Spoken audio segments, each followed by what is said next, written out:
Sinom ko na lang ang bedyo-bedyo. Ay may kalat ka, preni. Palagi na lang may kalat. Palagi naman naglilinis. Ay minsan nga, hindi na naglilinis kasi palaging may kalat. Uy, makalat lang talaga, Hanes.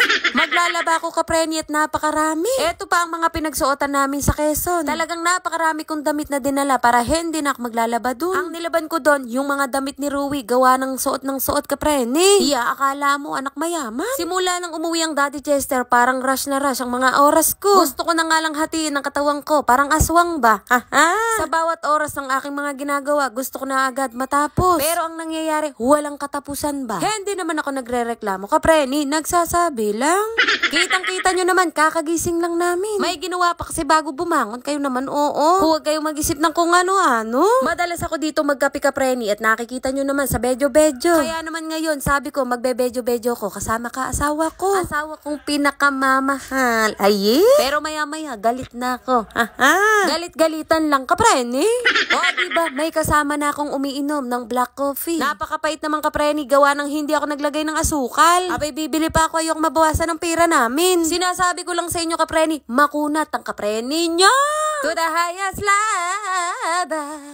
Mapapasana all ka na lang talaga, uy. Pakain-kain na lang ng mangga, pero ang meses niya, pagod na, kakasampay. Pero okay lang, kapreni, yakang-yaka ko. 1 month lang ang bakasyon ng Daddy Chester. Ay, nakakabitin ba, kapreni? Ay, nako, kapreni, basta sa pangarap, kayanin. Hetong at kinakaya ko ang pagsasampay kahit tamad na tamad ako. Kumikilos na ako sa umaga, pati sa gabi. Nasaan ng hustisya? O siya, bawal magalit dito, ha? Dapat ako lang, sorry na. Alam nyo na, nagbibiro ang tao. Nauna na kami kumain sa kanila at gutom na gutom kami. Hindi ko alam kung bakit. Iba't ibang klase nga ang ulam namin dito, kapreni, gawa ng bigay ng kapitbahay. Shoutout sa kapitbahay namin, mahilig magbigay ng ulam. Ay, akala yata wala kaming ulam, wala kaming pambiling ulam, hindi kami nagluluto ng ulam. Ay, grabe naman sa ulam. Nakain na nga rin ako ng kanin, kapreni, simula nang umuwi ang Daddy Chester. Kailangan magpalakas, alam nyo na.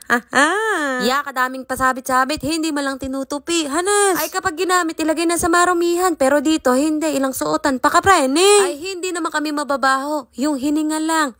Ay, ano ba yarn?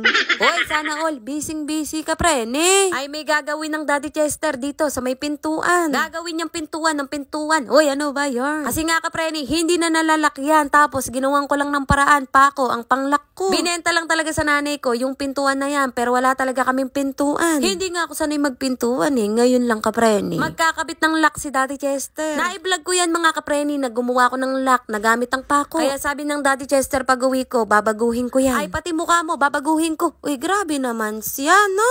Tinanong nga ako ng Daddy Chester, mga kapreni, kung gusto ko daw ako ang magkabit. Ay, para daw i-vlog ko. Sagot ko naman, kapreni, pwede naman ikaw ang gumawa, tapos ibablog kita. Ano ba yun? Hindi pa pwede yun. Tapos agawin na kami, kapreni. Pagod na pagod ang kapreni nyo.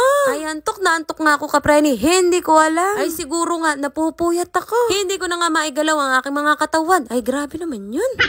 Tinapat pa talaga sa akin ng bedyo-bedyo. Tapos, nilapitan ako ng Daddy Chester. Ay, bigla akong sumigla. Ba't ganun? Kinilabutan ako, kapreni. Ay, para akong nadyo-jeps. Ganun.